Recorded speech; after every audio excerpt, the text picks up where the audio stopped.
biennale de cette année fait suite à Strasbourg, capitale du verre 2006 et 2007, et elle s'oriente volontairement dans un axe art contemporain et elle associe 14 expositions à Strasbourg et dans sa région, puisque nous avons des expositions jusqu'à Saint-Louis-les-Bitches, en Moselle, avec une très belle exposition au musée du cristal de Saint-Louis de Jörg Zimmermann.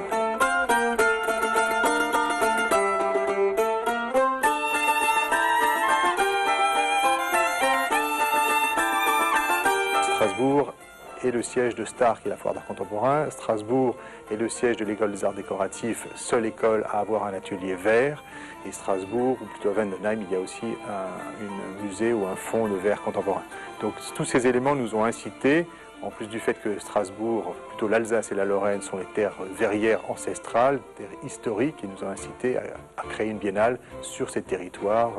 Les cristalleries, Lalique, Baccarat et Saint-Louis sont nées ici et poursuivent une carrière phénoménale. Donc c'est la raison de cette implantation locale.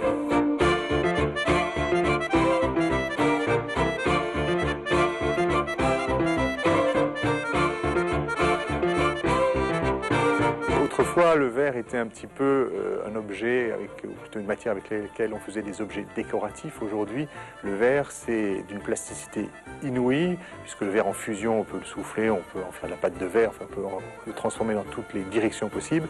Et donc, les jeunes artistes qui sortent justement de l'école des arts décoratifs, entre autres de Strasbourg, arrivent à le travailler comme n'importe quel matériau d'art contemporain, et c'est devenu un vrai matériau d'art contemporain.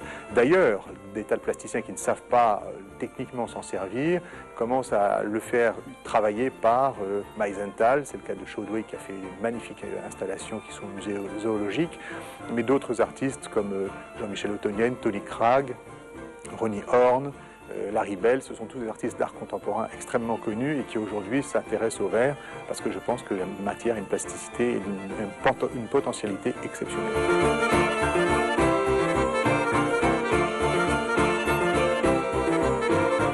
Au prochain pari, je vais vous dire, il y en a plusieurs. Il y en a un qui serait un pari pour nous très important, d'aller montrer des artistes qui travaillent sur notre territoire français aux États-Unis. Et comme nous avons eu la visite d'un groupe de grands collectionneurs américains qui étaient là ce week-end, il n'est pas exclu que d'ici un an, nous puissions montrer des artistes à Chicago. Ça, c'est un pari que nous souhaiterait tenir.